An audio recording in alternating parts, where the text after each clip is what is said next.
Hi everyone, welcome to the third session of this advanced career planning and job search strategies. So I hope you have followed the first two sessions. We have already covered a lot and I still have very valuable content to share with you in this third session.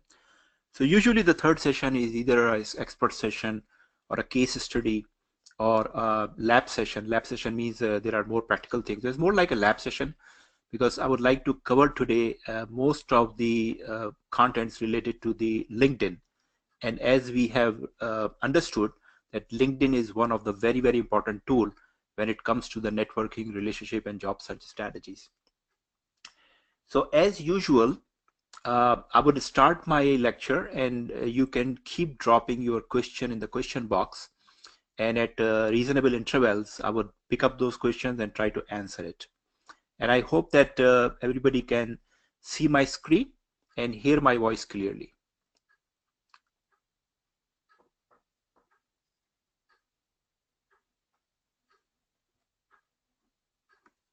Okay,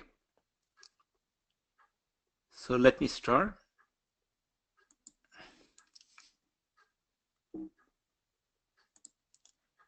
So this framework we already discussed.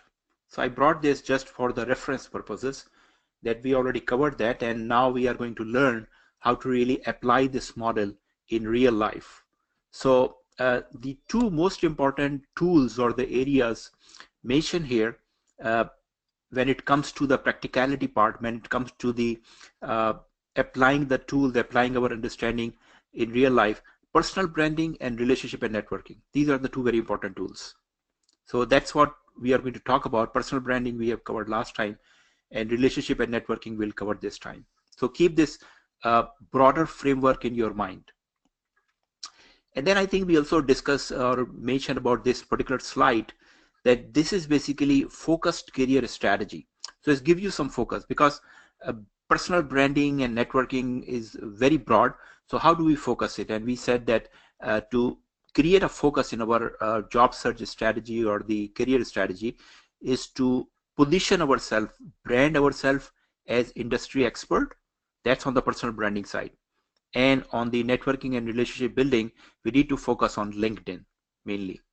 So personal branding, just to reiterate what we discussed, that most of the time finance professionals brand themselves as finance professionals, and that's okay, but it really does not work because if you already have 10-15 years experience and probably you are qualified professional accountant, people know that you are a financial expert.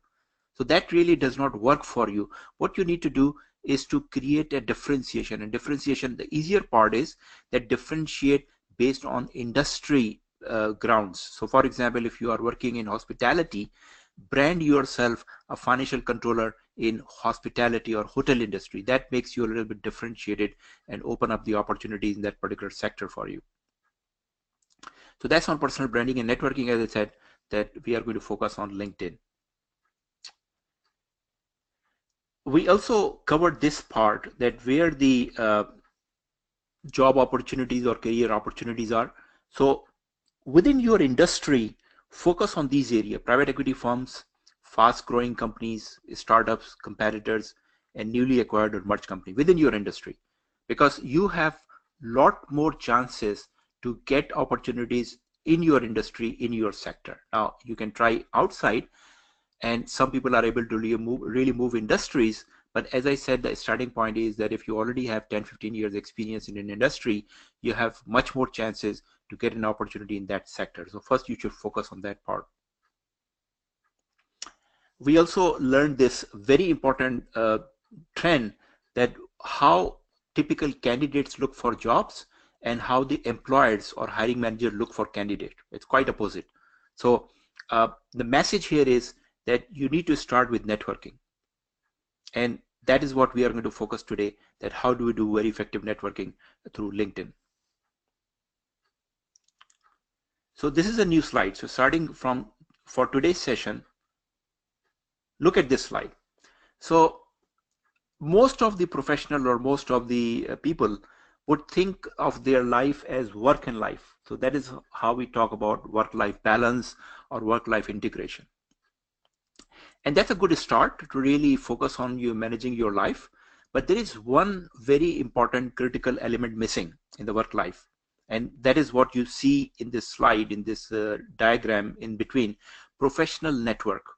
People forget about the professional network, which is becoming more and more important. So they think of the family, they think of the work. And it's okay, because most of you are already busy in your jobs, right? Busy in your work.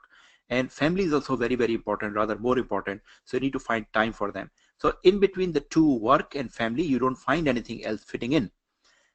Until that, if someone loses a job, or they are just completing their time period or notice period in an organization, and they're looking for new opportunity, and suddenly they realize that they don't have a network, professional network, or they don't have a very effective professional network. So message here is that you need to dig your wells before you are thirsty, because by the time you are looking for opportunity and you have not worked hard developing your network, it's a little late or too late. So while you are happily employed, that is the time when you need to really develop your professional network. And it's very important element what we talked earlier, that experts are saying in the new scenario, the new environment, young career professionals are expected to make 10-15 job changes during their lifetime. 10-15 job changes, which means that even if you have a very good employment and you're very happy and you have no plan to move, you don't know what will happen tomorrow. There may be downsize, upsize, wrong size, right size, mergers, acquisition, but also think of the technology. The way technology is changing, people did not expect many industries to really go down that fast. Look at the digital cameras market. Look at the GPS market. These were very relatively new markets, but the way smartphones have dominated the market, there is no need for people to buy any more digital cameras or camcorders. Or similarly, people are not using or buying GPS, which was a very new product. So you may feel that my industry is safe, but who knows what will happen tomorrow, right? Look at this Uber and Airbnb. So Uber has disrupted the rental car market. It's very stable industry, or was very stable. Nobody thought that there would be any disruption, but Uber has really disrupted the taxi business and the rental car business. And similarly, Airbnb is impacting the hospitality business very rapidly. So my message here is that you need to prepare, whether you want it or not, you need to prepare yourself for job changes in your lifetime. And you need to learn that skill, that, okay, you are employed today very gainfully, very happily, but if something goes wrong and you have to make a job change, then you are prepared for it. And in that preparation, developing a professional network is very, very critical. Now look at this diagram. On the left side, I have mentioned permanent to temporary. So between family and work, family is permanent. No matter what happens in family, if you have financial crisis, you even never can think of firing any kids or any family members, right? They're permanent. They need to survive with the family. But work is temporary. If you look at the work keeps changing. It may be a few years or a lot of years, but work or job is always temporary. Now, professional network fits somewhere in between. It's not permanent and it's not temporary. Nobody would fire you from the professional network, but it may keep changing. If you change the cities, probably you would change the network. So that is why it's semi-permanent or semi-temporary. The professional network keep changing. On the right hand side, if you look at the other dimension, which is the rational to emotional, we have very emotional relationship in the family, right? So close family members, loved one, it's emotional relationship beyond any logic. You're committed to those relationships, right? On the other hand, if you look at the work is purely rational. You work for an employer as long as it makes sense. If it doesn't make sense, you leave that job and make another change. Or even from employer point of view, they keep you as long as you make a logical sense for them. And the day they don't see value, they fire you or they let you go. So in between this work and family, from an emotional to rational, comes professional network, which is in between. Now, it is not entirely emotional and it is not entirely rational. It's semi-emotional, because in professional network, you may have friends. Now, friends are not family members, but still it's a very close relationship, right? And if you have some very good compelling relationship in your professional network, you can take benefit of it when you need them. That's what happens. That if you're out of job and you go to your professional network, and there are some friends from college and school who are now holding very senior positions, they are willing to help you, even go out of way to help you, because there is some emotional part, there is some emotional relationship between those friend relation you have with those people. So it's rational as well as emotional. But that's the beauty of the professional network, that is neither temporary nor permanent, it's neither emotional nor rational. It fits very well in between. And this is a connecting bridge between your work, from one work to another work to another work. Because when you don't have a job, you don't feel alone. It's not equivalent to another job, but at least you have a supporting network. People are there to help you, and you don't feel lonely and alone. That is how the professional network is important. So it's all depends what level of investment you are making in network.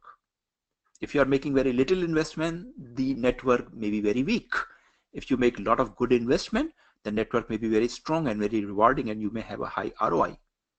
So keep in mind that it's not about work and family only going forward. In the new era of career management, your professional network is very, very critical, and that's what we are going to talk about today with reference to LinkedIn. How could you use the LinkedIn as your tool to really expand your network and make it more compelling and helpful and rewarding for you? So until last year, I was advising professionals to really make their presence visible on social media and use Facebook and LinkedIn and YouTube and Twitter and a couple of others. And lately, beginning of this year, I changed my position and I said, don't worry about any other sites except LinkedIn as a professional, because two things happen. First of all, really making presence on all the media is quite overwhelming. It's beyond practicality that you want to be present on each and every social media medium. So, and in the meantime, LinkedIn has become a lot more powerful for professionals especially. So between these two things, it makes sense that you invest yourself in LinkedIn from a professional point of view. Now, you can still use Facebook for socializing with friends and relatives and family members, but from a professional point of view, it's LinkedIn you must take very seriously, and you need to invest yourself. So I'm not sure, I hope that everybody has a LinkedIn profile here. Let me see if I could run a quick survey.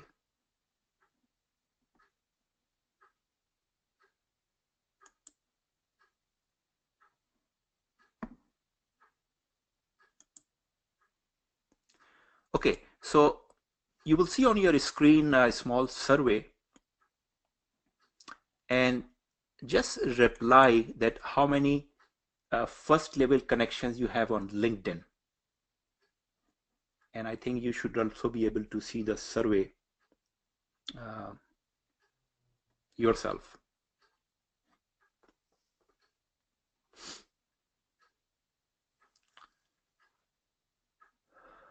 Okay, so there are people between 500 and 1000, I think the most people. There are people who are above 1000. There are few people between 1 and 250. Nobody has entered 0. 0 is for those who even don't have a LinkedIn profile. So I'm not expecting that. And nobody entered that number. Okay, good. So I got this idea. So looks like that more people are on the 500 to 1000 and even more beyond 1000, which is a good thing. Okay.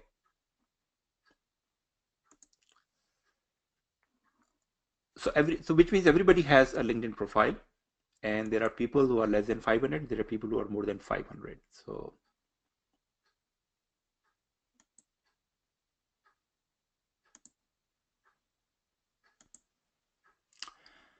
okay. So LinkedIn, so everybody is familiar with the LinkedIn, right?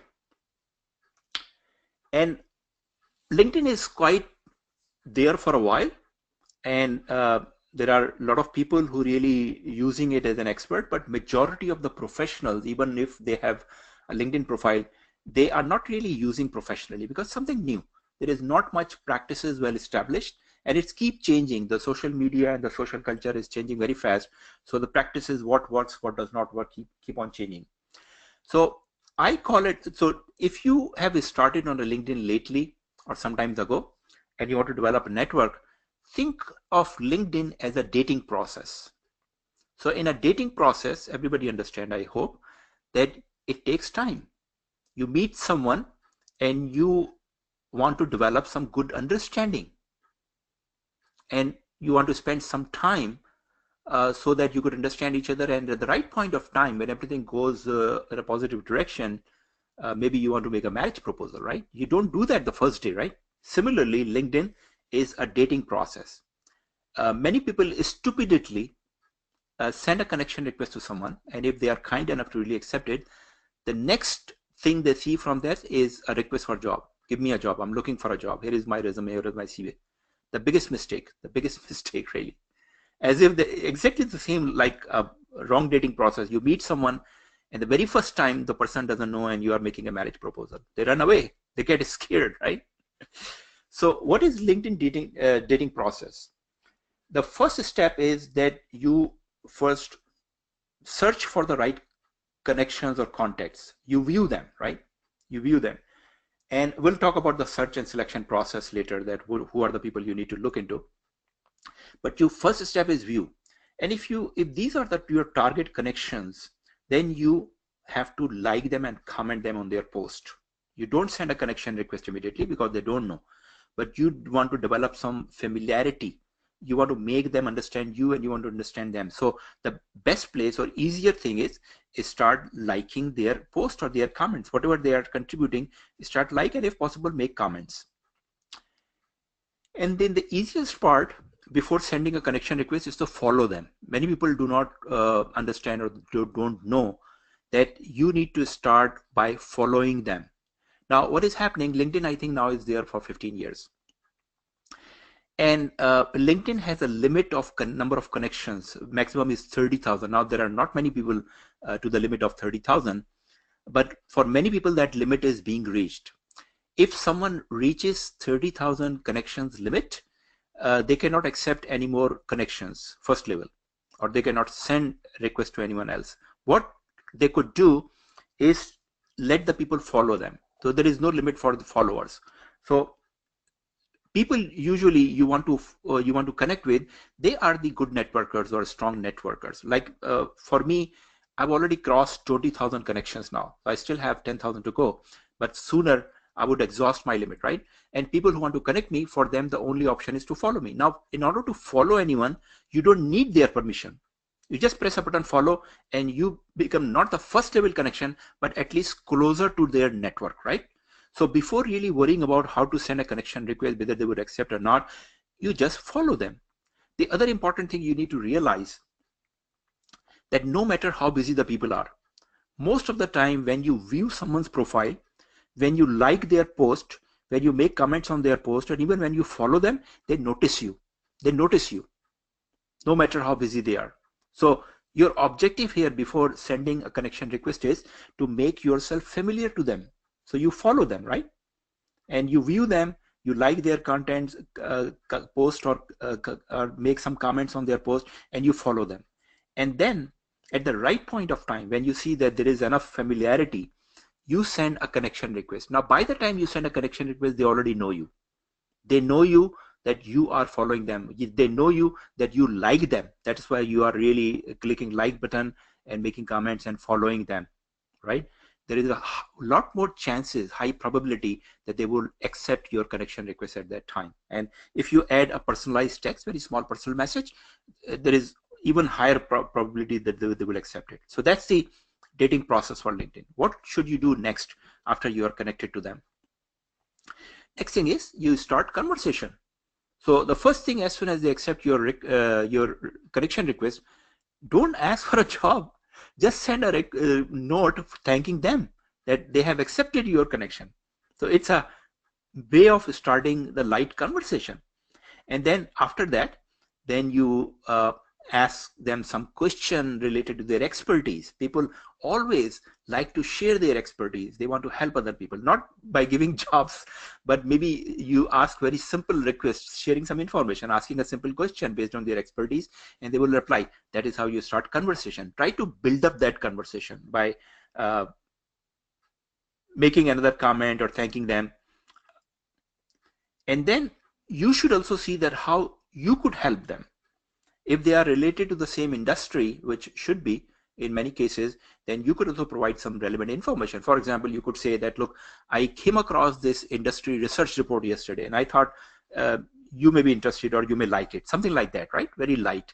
And that is how you build up the relationship.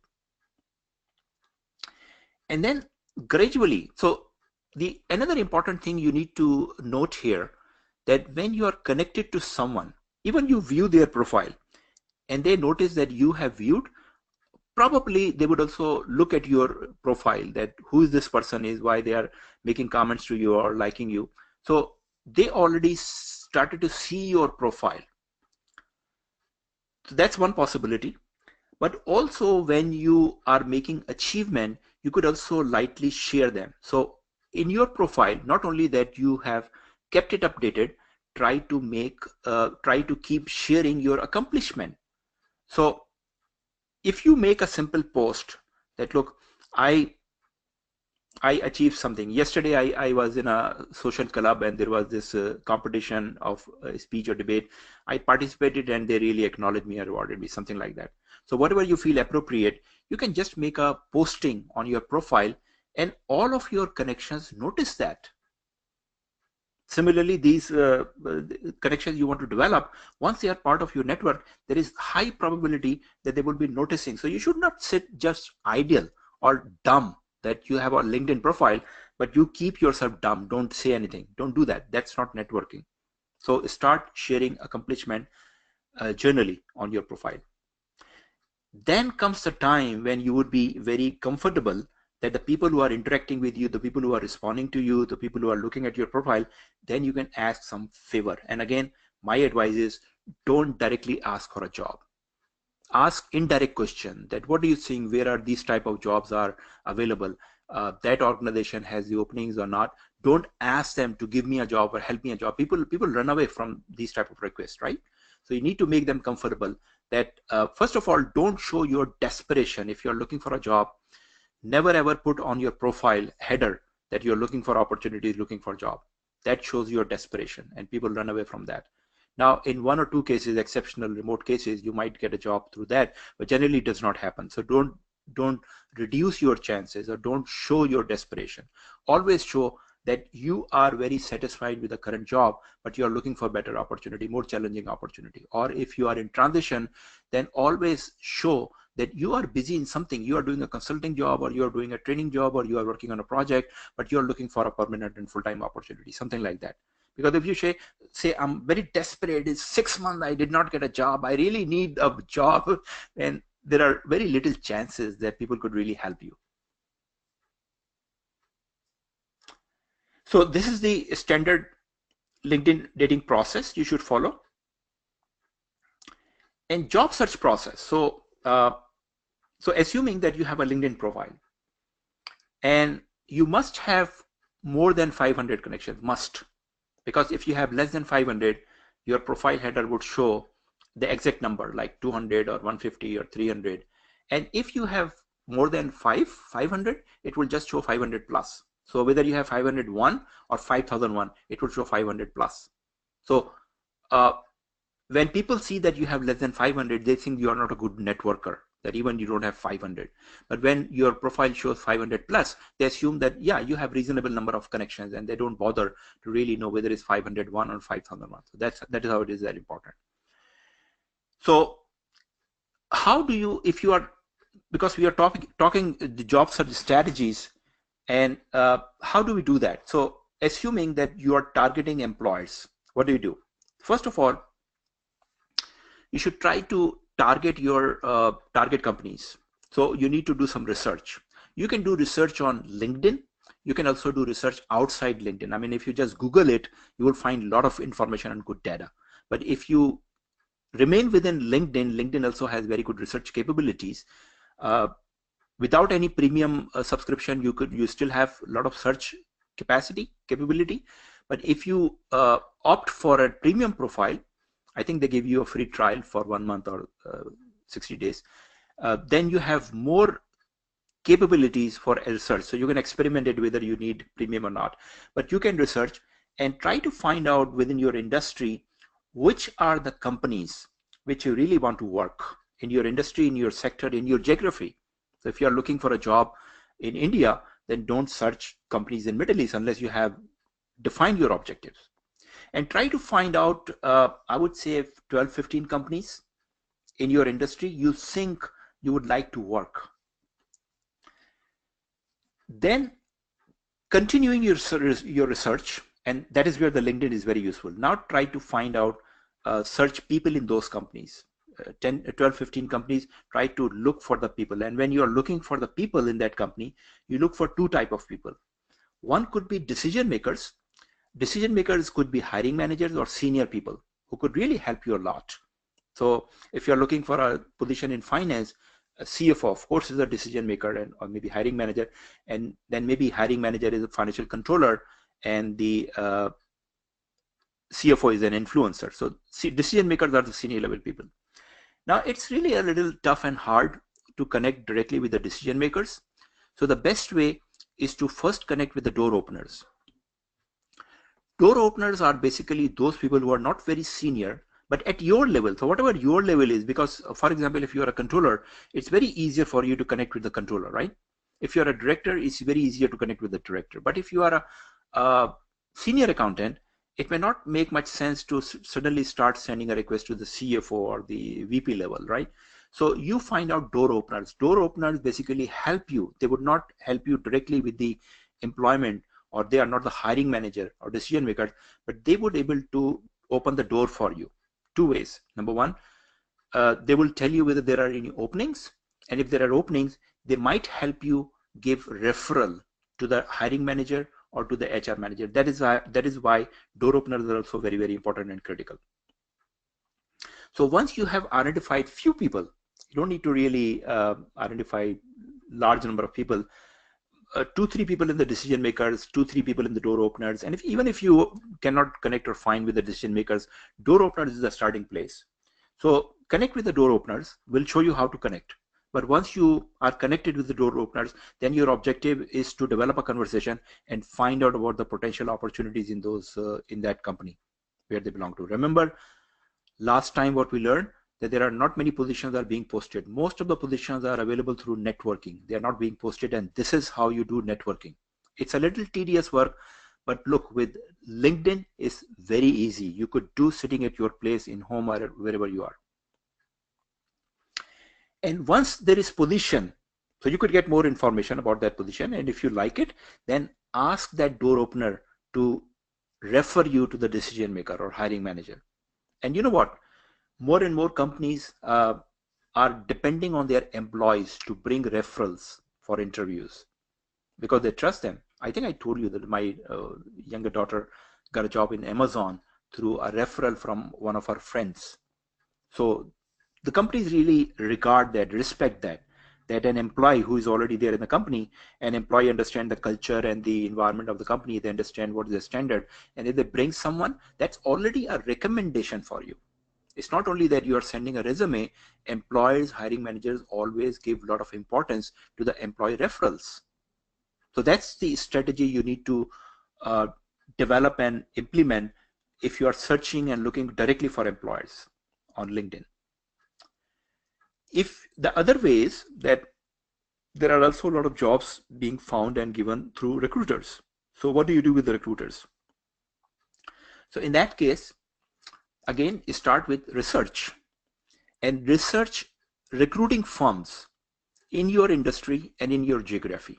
For example, if you're in Middle East and you're looking for a controller's job or a treasurer job, then look for the recruiting companies. You could use LinkedIn, or you can use Google and find out those search firms or recruiting firms. It's easier to find. You can easily identify 15-20 firms. then look into the websites of those recruiting firms, and you will see in most of the cases you will be able to find the profiles of the partners or executive recruiters. If it's a larger firm, you would see 8 to 10 partners profiles listed over there. And many firms, majority of the firms also list their email addresses and phone numbers. Now you don't need to make cold calling, but you need to just find the contact to connect on the LinkedIn. Now, it doesn't matter whether they have positions or not. That's not the thing here. Your objective is to connect with those recruiters and search partners or hiring partners. Then follow the LinkedIn dating process. So once you identify that, okay, these are the 15 firms and these are the 20 people in those firms which are the executive recruiters or important people I want to connect, start the LinkedIn dating process as I explained before. Now, your objective in this case to connect with this recruiter is just to get in their first level connections. As I said, whether they have positions or not, that's not the objective. You want to connect with them and you want to be part of their first level network. Why this is crucial? Because whether they have the position or not, they will have at some point of time positions available in their portfolio. And what are they doing most of the time? If they have to fill a position, they start searching on their own. I think I explained that process. Rather than really posting a position and get overwhelmed with 500 to 1000 resume, they start searching in their own network on LinkedIn mainly. So when they search, who are the people who are coming into their search results? Is their first level connections, right? So simply by connecting with them at first level, you increases your chances of being searched by them whenever they have a position available. So whether they have today or not, that's not, doesn't matter, but you need to get into their network for future opportunities. And the more recruiters you are on the network, more opportunities would come to me. So that is other thing you could do. It may not give you any immediate results, but it may keep you very close to the potential opportunities. And recruiters, by the way, also like to have good candidates in their network as first level, because they know that when there are some openings available for them, for their clients, they would like to start with their network. If they could find someone in their first level connection, that's well and good. That's what they like. Okay, so I'm not seeing any questions. So as I said, that I will keep going, and any questions coming in your mind, you can drop in the chat box or question box, and I'll pick it up from there and try to answer right here. So those of you who are following the 3 sessions, you could realize that we have shared a lot of very valuable and practical information so far. The first session was the career planning, and then the job search, and we are still continuing with the job search strategy and the LinkedIn tactics we are going to get into soon. So I'm sure there are questions. Okay, so you could say that, okay, I'm not really looking for an external job at this time. I'm very happy. My company is very stable. I'm not seeing any changes. Good. And you could keep doing that job. But as a professional, you want to grow your career, right? You can grow your career through external jobs opportunities, or you could grow your career by internal promotions, internal progress. So that's also a very important area neglected by many candidates. That they are not really, they don't consider internal opportunities at Sal, and that's a very big potential opportunity area. So especially for the sizable companies, if you have large size companies, there are more opportunities, of course. In those internal situations, you don't have to wait for a position to be announced. Your objective is to establish your brand and become noticeable, especially for the decision makers and the senior management. How do you do that? So you need to develop your brand. You need to change your profile, or maybe you are already doing it. So look for the problems around and see what are the problems you could solve or you could handle. You should really have to have a very attitude of really helping people and going beyond your job. Now, many people in the professional arena, you see and I see that they say, oh, I'm already loaded. I don't have time to take any new things. Well, you would remain there. If you don't develop that attitude of really helping and solving the problems, going beyond your call of duty, probably you would remain where you are today. So you need to do that. Now, time, if you don't have time, that's your problem, your issue, not other people's issue. So number one, rather than really looking for opportunities, look for problem and see how could you help that, solve that. If you are able to solve a problem or even to help it, you establish your brand. People look at you as an outstanding professional in your area. New initiatives. What are the new things you could initiate yourself, and what are the initiatives you can be part of? If, for example, ERP being implemented, how could you be a part of it? Or maybe in your department, there are some opportunities. The closing process is very cumbersome. How could you take some initiative to improve or change the design of the process? Those type of things. Again, people notice those things. As a general rule, keep in mind that your routine work, whatever is you do on a monthly, weekly basis, those things part of your job description, you are supposed to do it. Even if you are doing perfectly, you are supposed to do that. People don't notice those things, but when you do something outside routine work, outside your job duties, people notice that, even if it is small. So you need to, I'm not suggesting that you work all the time on those things and don't have time to really do your core or basic responsibility. No, you have to deliver your core basic responsibility first, but find out time to really make your brand visible and noticeable in the organization internally. And active participation in important meetings. Now, when you go to a meeting, it's your opportunity to expose your brand. And I many times see people going to the meetings and really not contributing anything, rather sitting in a corner and continue to do work on your laptop or looking at your own devices. It's a waste of time. Now, general rule is that if you have to go to a meeting, please ensure that you make your presence felt. People need to notice that you are there. If you have been invited in that meeting, whether you are a junior person or senior, there is a reason for it.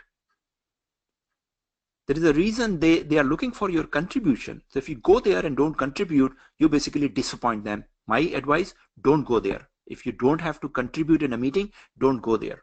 But if you go there, focus on the meeting, focus on the discussion, contribute from yourself. That's your opportunity. If there are 12 people in the meeting, that's an opportunity to make your brand exposed to 12 people in one go, right? Then on your own, find some time to do some voluntary training or information session. For example, if the year-end closing is coming, just invite a meeting for the people outside finance who are not very familiar, and just for half an hour, just make them aware. What do we do in closing processes and what they are supposed to do? They would appreciate it. Finance for non-finance, for example, is a very fantastic opportunity for many of you. There are always some process teams, cross-functional teams, volunteer, try to join them as a volunteer, offer them. Now, there would be few occasions people will come to you and ask for joining those, but many times you could offer yourself and most probably they will accept your offer. Try to find time to coach and mentor other people who may need it, maybe in your staff or outside your staff. People will notice that. And also seek mentors for yourself. Now, seeking mentors is a very effective way to connect with the senior executives. So if you don't have any work relationship and you see that someone is really very, very important and probably you would like to relate with them and connect with them, then at right appropriate time, ask them to mentor you. And mentoring doesn't mean a lifelong mentoring. If you ask them that, look, I need some advice on my career or my something, could you spare half an hour or 1 hour? And usually they will. That is how you connect with them, using mentorship. So that was a few tips on the making yourself noticeable for internal opportunities. For external opportunities, you have to do the same thing.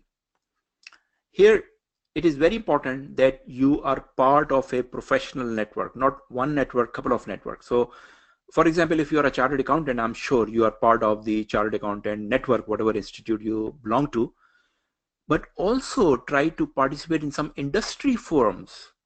Don't limit yourself to remain an accountant. If you're hospitality, try to go and try to attend some meetings in hospitality industry related to the industry, not related to finance or accounting. Because if people in the industry, if people know you, probably as a part of the networking, they would also approach you with opportunities if they have one. And once you are working in the industry, you need some good relationship, not really business cards, because that doesn't work. You could collect 5,000 business cards and that would not help you. But if you have two compelling relationship with two people in the industry, that may help you a lot. So another way of technique is really to create a mastermind group, like-minded people. If you're again in hospitality, just connect with other 3-4 controllers in other hotels and say we just want to create a mastermind group for mutual benefit, personal level. So I already mentioned about the networking and industry forums. And based on your seniority, based on your experience, based on your confidence, look for opportunities where you could really contribute. Imagine that you go to a conference, industry conference or financial conference, and there are 200 people. And not necessary that you only speak when you're a speaker. There are always Q&A sessions, question and answer. Stand up, develop the confidence, and ask a question. 200 people are listening to you. You make yourself noticeable if you ask a smart question. That should not be very difficult. And then writing articles in professional or industry journals. You don't have to be an author. You could start writing small things from LinkedIn. Everybody who has a profile, they can start writing something, a small post or articles. And that is how you develop confidence, because outside people are looking at those contents and they are also reacting by making comments or liking your contents. Okay, so I see few comments or questions in the chat box. Let me take a look at that.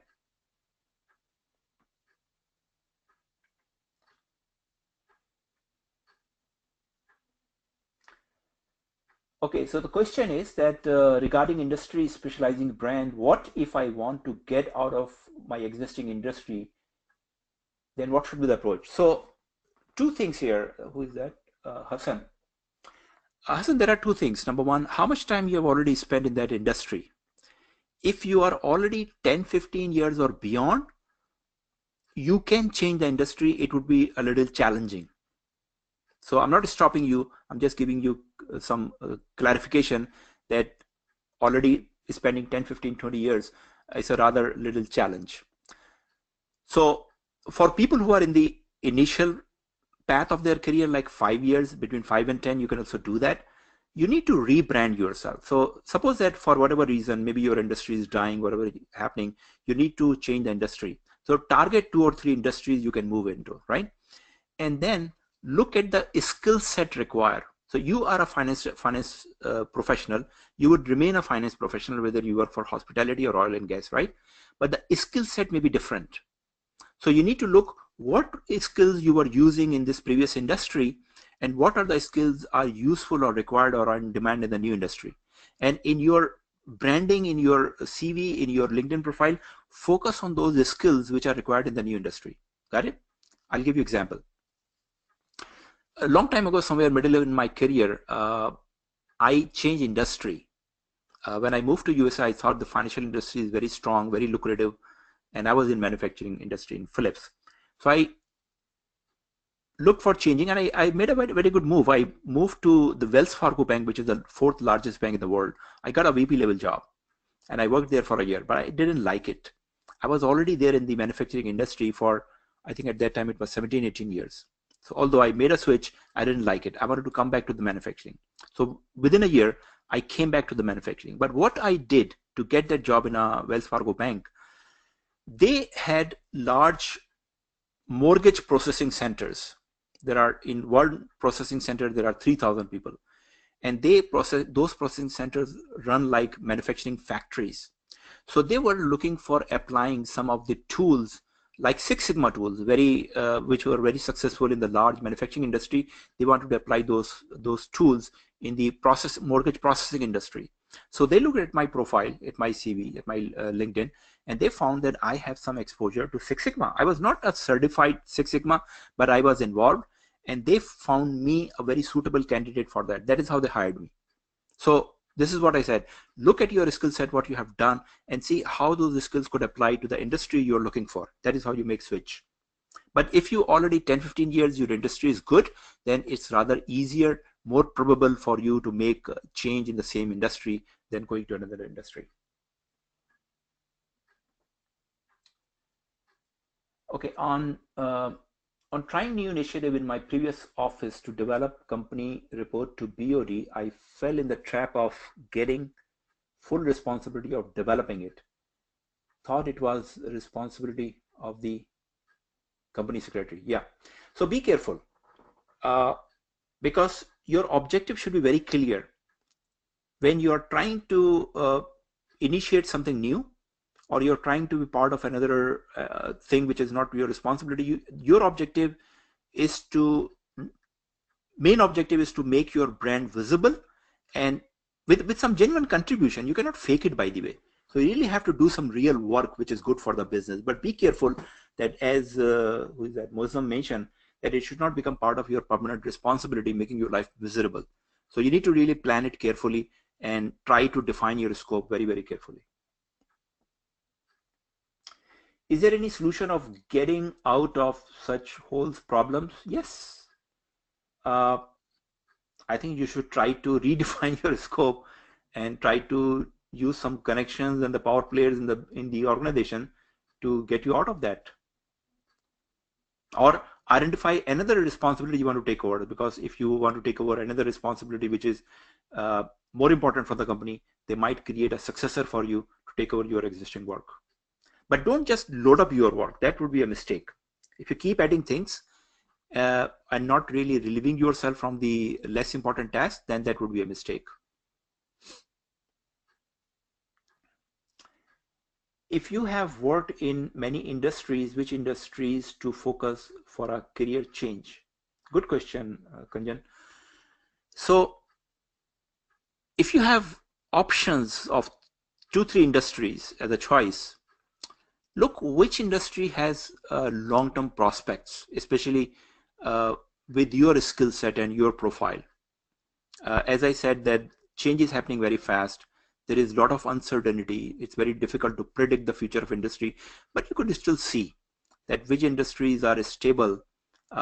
Even the stable industry like hospitality and rental cars are changing, but you need to see that which industry, based on the available information, looks like more promising than the other. That's one thing from an external point of view. Then look at your background, look at your profile, and see which skill set, based on your background, which would be more successful in which industry. So one is the internal perspective, your own profile, your own expertise, and see the applicability in different options, different industries, and then see which industry is going to prosper better than the other. That is how you would identify some direction. Which sectors are likely the booming in the next 5 to 10 years? I suggest you dig some reports available. I think there is a very good report available from World Economic Forum. If you just Google World Economic Forum, Future of Jobs, it's a very good report, very comprehensive research they have done. That would give you some ideas about the future direction of various industries and sectors. I recently wrote a post on my LinkedIn profile. I'm not sure if you noticed that. That also give you some guidance. Basically what they said, that the same report I'm talking about, World Economic Forum, they said, look at the skill set. So according to them, 3 top skills which would be in demand in the long-term future is critical ability to solve critical problems, ability to solve critical or complex problems, critical thinking, and creativity. These are the 3 top skills according to that report which would remain in demand, right? So now look at those skills, and 2 suggestions. First of all, you look that how much use you are making of those skills. Do you have those skills? Complex problem solving, critical thinking, and creativity. Do you have those skills? If not, then your current job, how much the requirement. So how could you develop those skills? So try to find a job or try to find opportunities where you could develop those skills, number 1. Number 2, which are the jobs really require heavily those skills? Of course, top management jobs. If you become a CEO or COO or CFO, you need all those skills. If you become head of a strategy, you need those skills, right? So those are the areas that, I mean, they don't need any diplomas or certificates or degrees, but skill set. If you are very good in complex problem solving, if you are a good leader, you have good creativity, you have critical thinking, you could qualify to become a C-level executive. So focus on your skills, especially the ones which would be more in demand. Now look back at the IT industry, technology. There was a time when there were certain programming languages were very much in demand, right? People were learning and getting certification in those languages. Now even new generation don't know about those languages. COBOL, I'm not sure if you remember anyone in this group. COBOL, Fortran, those were in high demand once upon a time, and nobody knows about them. So look for the skill set which is expected to remain in demand and alive and active for a longer period of time, at least for the lifetime, expected lifetime. So that would be a good thing to really focus upon. Okay, where we should accept the LinkedIn request from anyone, or there is some rules. So first you need to focus for those who have less than 500. Actually, there is a slide coming in, Pankaj. So let me wait for that slide. That would give you better answers. I'm just pass on that question right now, but it will come soon. I did finally manage to get out of this mistake, but that was when the CEO changed and he realized that it was not CFO's responsibility. Mosam.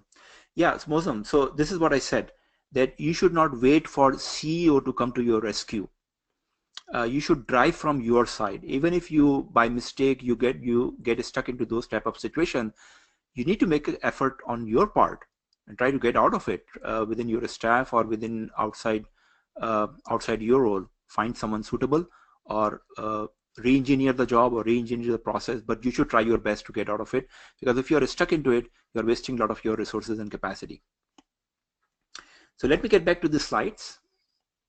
So in your LinkedIn profile, now these are basic things.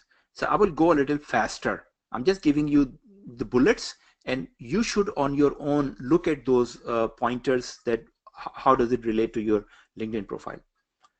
So first of all, you need to really invest yourself in LinkedIn. If you have not worked on LinkedIn before, this is the time to get into it. And by the way, there are a lot of tools and assessment on Google. So you don't need to really get any special training in LinkedIn. If you just find out the best practices, you could learn a lot on your own. So invest yourself in LinkedIn. Attract jobs and recruiters without applying. So in LinkedIn, the beauty is that you don't have to declare yourself a job seeker. When you send your resume and CV to someone, you are basically technically a job seeker. On LinkedIn, you put everything. You are not a job seeker, but you are already in the job market, and people are looking at your profile for potential opportunities. It's a fantastic place to establish your personal brand and your thought leadership. That's why recruiters are relying more and more on LinkedIn, and the candidates are also relying more and more on LinkedIn. And networking. So this is an interesting area of networking. I mean, I think there are still a lot of people who get very uncomfortable with the word of networking. Now, let me tell you my personal experience. I used to be an introvert, and for me, networking was a nightmare, because at that time, when I was starting my career, networking means that you go to outside networking events or conferences, and you try to connect with the strangers. You don't know them, and you try to connect with them, talk with them, and make friends. That was really very frightening to me. Later on, internet started to happen, become part of our life, and I realized that was easier for me to really connect on the internet. So proof is in the pudding. So today I have more than 20,000 people in my network working very well. But networking, in my opinion, that if you think you are not comfortable meeting people, strangers, you could develop connections, relationship very fast, effectively on LinkedIn, much better than going to networking event or conferences. First of all, you don't spend, if you go to one networking event, you at least spend half of your day, and you don't have that much time. So yeah, you can go to the conferences for some other reasons, but not for networking. Networking is far more effective and rewarding on LinkedIn, and I'll show you a few tricks. So I call it structured networking. The idea is not to really connect with everyone who comes in front of you, but you identify your objectives very clearly, and then you connect with selected people. And LinkedIn is basically your window to external opportunities, if you ask me. The days are gone when you go to the people and call them, cold call them. Just work on your LinkedIn profile and use that as your window to external opportunity. So now some mechanics, what you should really focus on your LinkedIn. So your profile header is number one thing. Profile header, the top header where your picture and your titles are there. So keywords and phrases, very important. Keyword and phrases, the way you use it, they describe you. So 90% of the people who will visit your profile, they will stay with the header only. Nobody would go down, even not to the summary, 90% people. That is how important. So if you don't catch their attention in the profile header, you are missing their attention entirely. So keywords and phrases, very carefully. Like my key phrase to describe myself when I was CFO, global strategic CFO from top global Fortune 500 firms, private equity firms in Asia Pacific, Middle East, North America. That was my title description. It says a lot, and that is how people looked at my profile with some interest. Your headshot. Now, many people don't think that it is not that important. It's just for identity.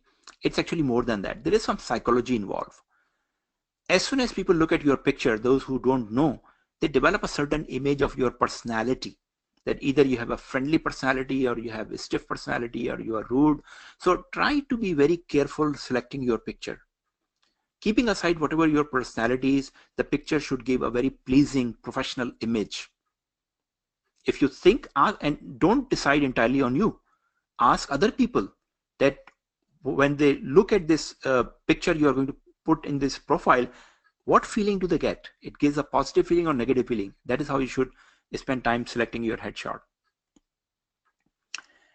Background image. Now everybody on LinkedIn could really put a background image that enhances your professionalism if you use the image carefully. Like if you are from accounting profession, then use some images showing your Institute of Chartered Accountant or Institute of CPA or something which is related to you are participating in a conference or you are making a speech, something like that, which enhances your brand. Location is very important because that is how the recruiter would see whether the opportunity fits you or not. Very briefly on the top header, people are also able to get with what is your current position and where are you employed. It also shows some previous employment as well. And your education and school. Now, LinkedIn does not show your education or your degree or your certificate, but it shows your school or college or your institution. So you need to carefully, you could manipulate it a little bit. So use the word and phrases which describe that you are a CPA or you are a chartered accountant.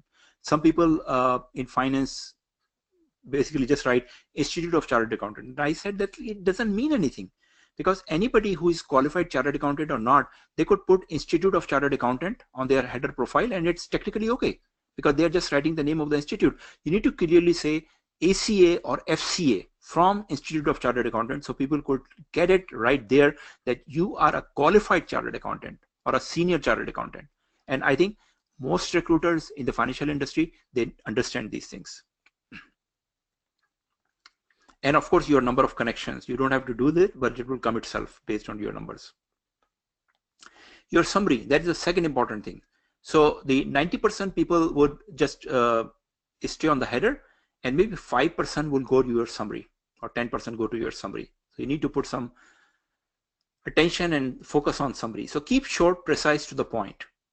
As I said, your total profile is not the same. The level of attention from the visitors of your profile is different at the different places. The most important is your profile header. That's the most important thing. You should pay most attention over there. Second thing is summary. So pay more attention to summary. Keep short, precise, to the point. Your objective here should be to make it readable. So first of all, LinkedIn really limit your space, But within that space, you should provide the contents through bullets or very small paragraph.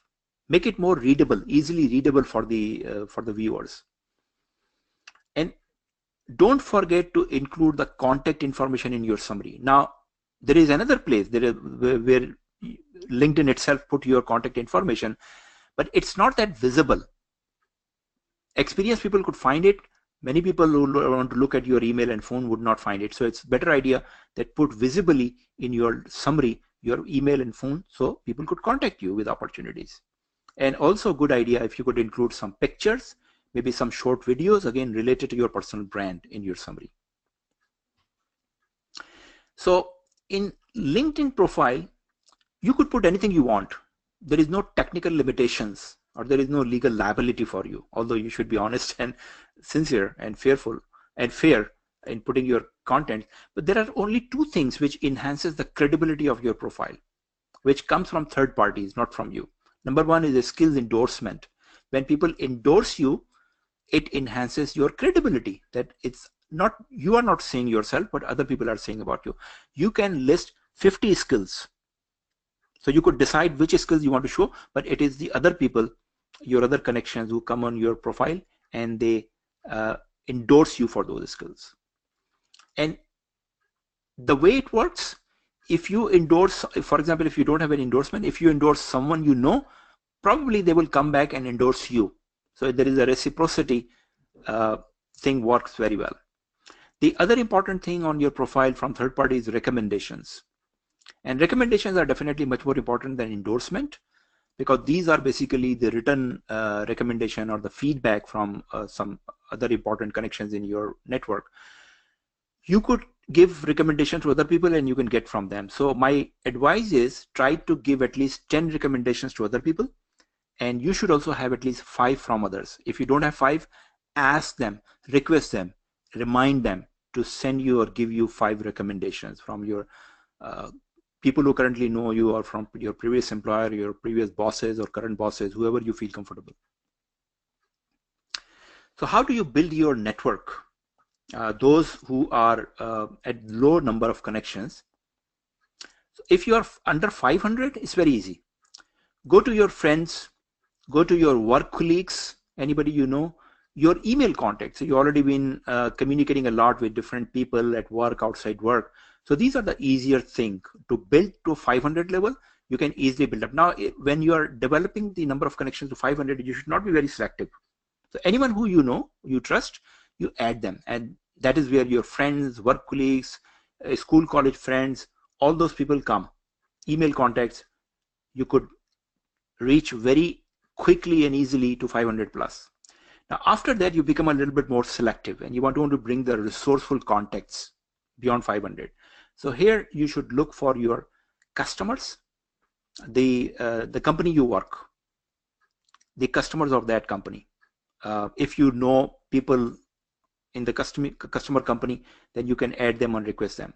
Your suppliers, other companies, other people in your industry, and your competitors. As I said, that if you are a controller in a hotel, you could, even you don't know that other controller in the other hotel, but you could send a request. It makes sense. They understand that you are in the same industry, so you want to network, and hopefully they will accept your connection request. In your profession, also, you could also connect with a lot of other people who are a chartered accountant. If you're a chartered accountant, or if you're a CMA, you can send requests to CMAs. And also recruiters and search executives, as I said. And if you are become part of a LinkedIn group, based on your activity and involvement, you can also identify people within your group. There has to be some basis. There has to be some connectivity, some rationale. When you send a request to someone, they should be able to relate it. The why are you try to connect with them? Maybe it's industry, maybe it's profession, maybe it's a company you are already linked through the business. See something related, then it becomes a lot more easier. So with these categories, I think you can build it up to any level you want. It will take some time. Follow the guidelines. As I said, if you Google it, don't try to add very aggressively, because the LinkedIn may block you, or your account may be blocked. So there are a lot of advice available how to do it, and learn it and keep this process doing. So it's only a matter of time. Now I have 20,000 plus, but I'm there for 15 years. It didn't happen in 15 days or in few months. It took a lot of time. But today I'm really taking all the benefit. I'm reaping the fruits of the 20,000 plus network. And by the way, LinkedIn also makes suggestions, keeps suggesting you the people you may know. And LinkedIn is very easy with those connections that if LinkedIn suggests you, these are the people you may know, and if you connect with them, LinkedIn is not very strict to really scrutinize your request. But if you try to send requests to completely unknown stranger people by searching them, LinkedIn may block you if you are sending too many and people are replying that they don't know you. LinkedIn will take very seriously. If 3 people really say that you send a request to them and they press the button which says that they don't know you, LinkedIn would send you first warning after 3 people say that they don't know. So just be careful. This is a very sensitive area. So how do you keep your network active? So you already have a network, and so idea is not that you develop 20,000 connections and then you just go to sleep and don't do anything, because that would die very quickly. So you need to not only develop a network but also keep it alive and working for you. So if you need to actively monitor and review your LinkedIn page at least once a day.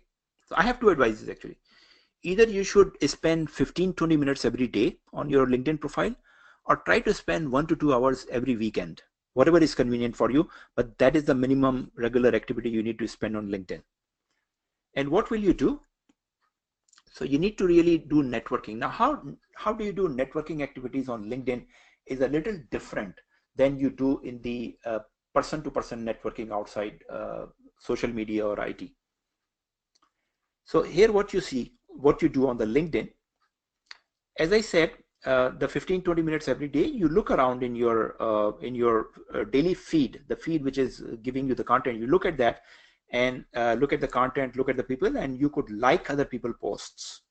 When you like it, your like goes beyond that. It's repeated somewhere in the feed that you have liked those contents. So many other people see you. You can make comments to other people post. You can share other people post. Just if you like a post, just forward it to your network.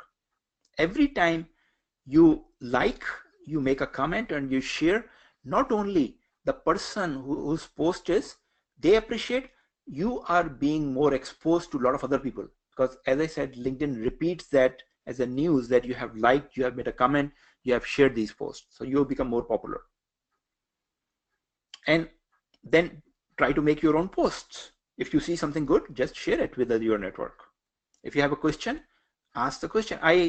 Two, 3 days ago, I just put a question on LinkedIn.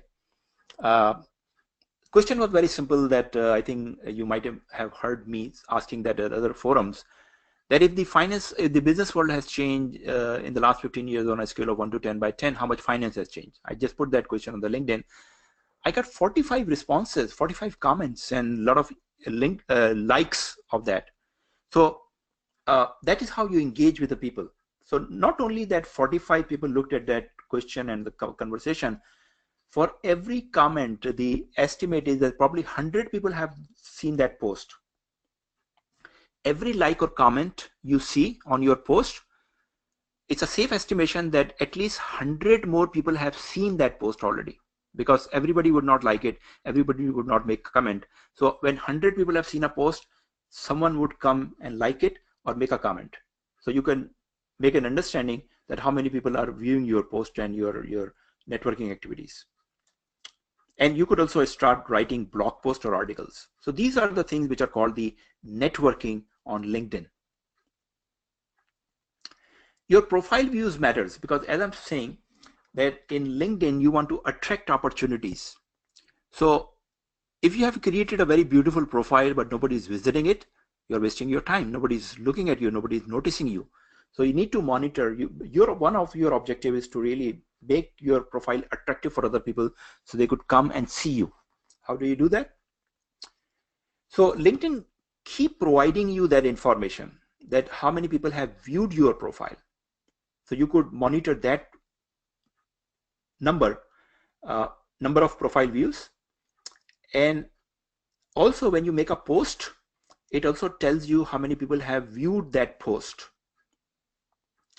And it's also showing you the number of search appearances, how many searches you are appearing. So that's very critical for the people who are looking for job opportunities, that when other people search for certain profiles, how many searches you are showed. Let me see if I could show you these things on my profile, so it would be more practical and explicit for you. Give me a second, let me go there.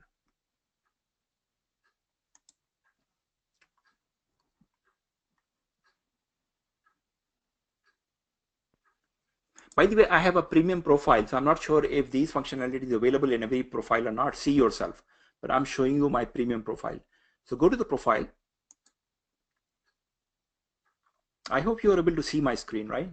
If someone could confirm. So in this profile,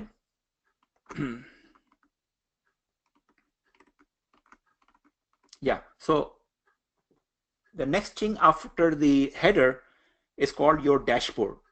So in dashboard, it's showing me the numbers, how popular I am on LinkedIn. So it's saying 2,259 people. Look at the first number here. 2,259 people who viewed my profile in the last 90 days. So it's always for 90 days. That's a good number. My post views, the latest post which I made, 3,927 people have viewed that post. Good number. And I have been appeared in 417 searches. So for whatever reason, people are searching CFO or academy or Middle East or whatever, which matches with my profile. I have already been appeared in 417 searches. So that gives you some feedback that whether you're visible enough on the LinkedIn or not. So you could see that. In terms of the networking activity, so it also keeps giving you information through notifications. So these are my notifications. As you could see, those of you who are connected and monitor me on LinkedIn, you can see that I'm frequently putting my post on my LinkedIn, because I'm not employed, but I feel as if I'm working in LinkedIn, because that is where all of you come, and that is where I share my expertise. That is where you people registered in my different programs, and that is what I'm living my life right now, right? So I'm very regular posting, and you can see that it's showing a lot of information on different posts. So 42 likes, as I said, for every like you can safely count 100 viewers, but it also gives the post analytics. I'll show you in a second. Then another post, 56 likes, 2 comments. This post went well. The difference between CFO and strategic CFO, it has 221 likes. Then another post similar, 293 likes. And this was my best post. I don't know if someone just looked recently, but look at this post. What it takes to become a CFO. It has 569 likes, 50 comments, and let's see how many people viewed it. Okay, 21,646 views. That's a good number. 236 people have reshared that post. Good number, right? So after this post, I got a lot of traffic on my profile, as well as a lot of traffic on my CFO Academy website as well. So you're not in the same position where I am, but look, I hope you are able to understand how LinkedIn works. You need to make yourself resourceful. You need to make yourself visible. You need to make yourself attractive and important for other people, and other people will get close to you. This is called professional networking. So I hope that's helpful.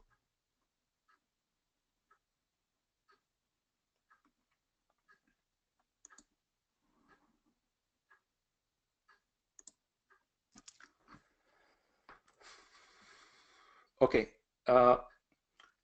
If you really want to go, and I think you should, try to become a power networker on LinkedIn. And who is a power networker? You need to apply advanced techniques. Number one, target yourselves to create a network of 5,000 connections. I mean, once you reach to 3,000 or 5,000, you will realize yourself what a difference does it make. Today with my 20,000 network, anyone I need, anyone, anytime I need, I'm always able to find them in my network. So a lot of people approach me, very important people from different part of the region, world, for different purposes. And if I need someone, I don't need anyone introduction. As if they are my first level connection, I just send them a small message, and most of the time they respond positively. So that is how you use your network. So 5,000 is the minimum you should really target, and create valuable content based on your objectives. So you could see that what am I doing? I'm coaching finance professionals mainly. So I always try to create contents which are attractive and interesting for them. That is how people not only get the value, but they see my expertise and they trust me and they want to get help from me. It serves both parties very well. Publish your contents regularly. And one more thing, that once you have a large network, what you should do occasionally, download your connections, which means that you could download their emails from the LinkedIn. LinkedIn allows you that.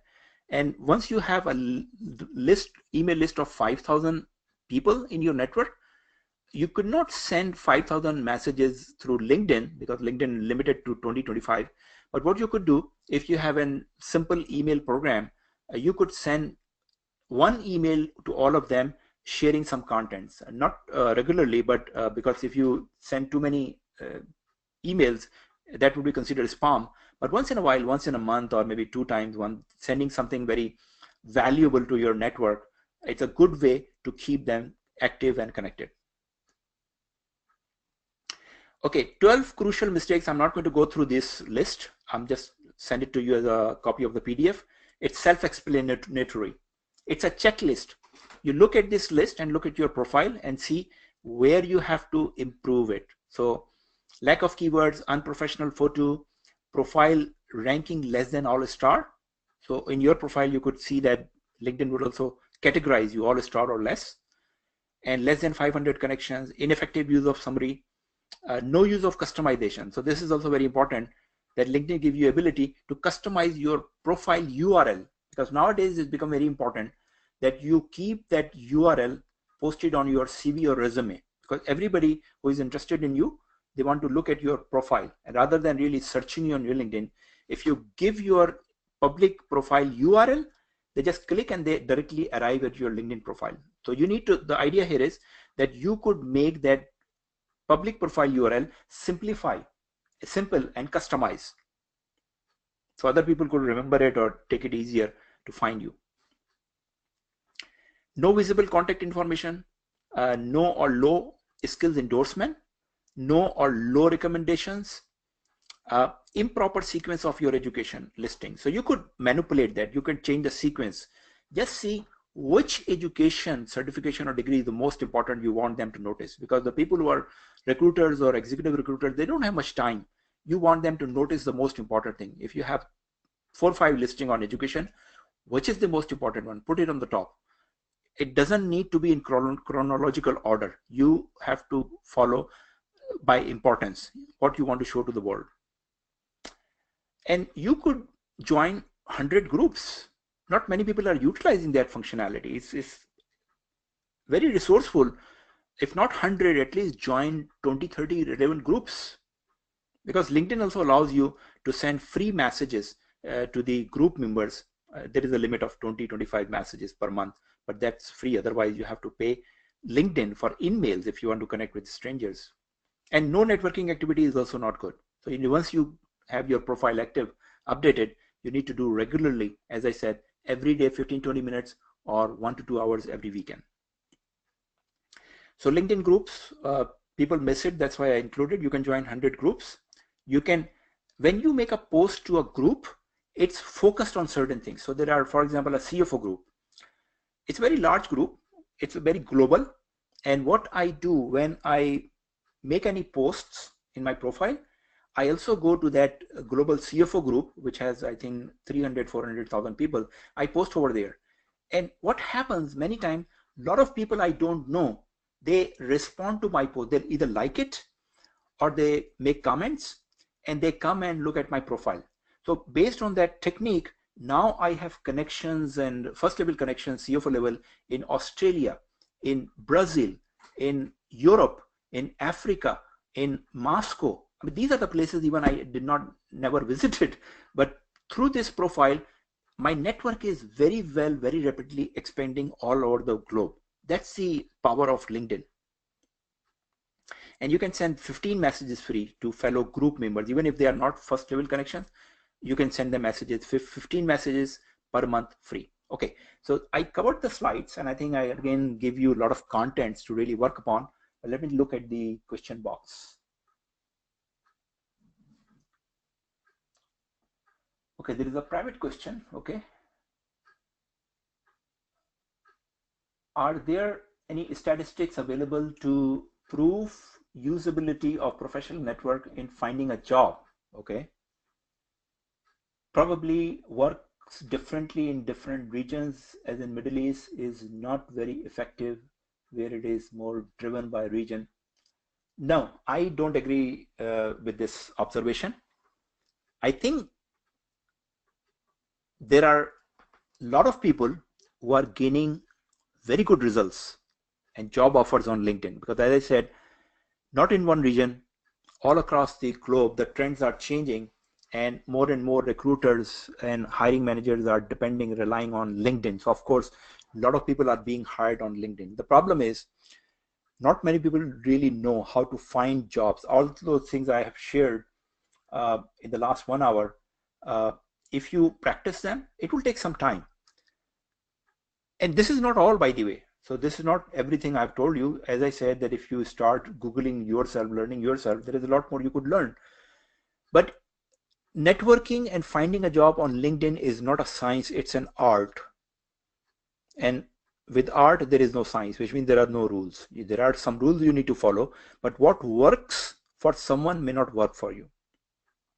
For example, my other daughter in the recently, she find a very good job in New York, entirely on LinkedIn, and I was surprised. She basically made me surprised the way she handled it.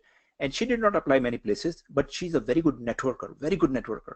She connected with some other people, and the way she started the conversation, I was very impressed. So again, you may say that it doesn't work in Middle East, it works in USA and New York. Look, it's working everywhere, but not for everyone. I know there are a lot of people in Middle East region who are not able to find a job interview for 2 years, and there are people who are still getting multiple offers. That is what I could tell you. So I don't agree with your observation. I said, yes, keep learning, keep trying, and until it works for you. But this is the place. LinkedIn is not mystery anymore. LinkedIn is very clear. It's the most powerful professional network, but just be careful. There are 500 million people. It's very crowded, very competitive. And what may work for you yesterday may not work for today and tomorrow.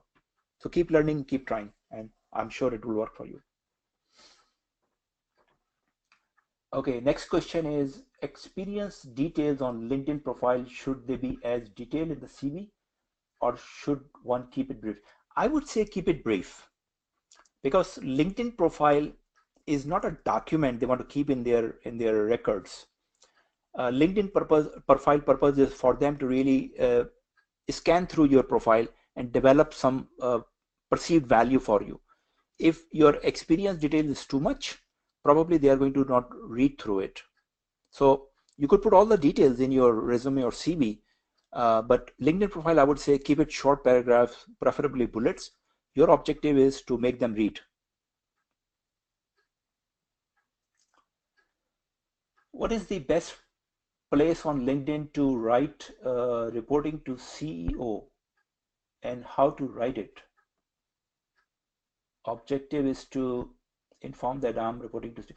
Oh, I think summary is probably the best place. Don't put it on the header profile, because that would show your sense of insecurity, that, for example, maybe if someone say that this is so important for you to report to the CEO that you're putting in your header profile, but somewhere in the summary it would make sense. It looks professional that you in that level of information you mention that you directly report to CEO, and I think you should be able to get your objective with that mention. Okay, folks, so I think covered all the slides and all the questions so far. Look, we have finished a series of 3 sessions in this month for career planning, advanced career planning actually, and job search strategies. And I think we have covered a lot.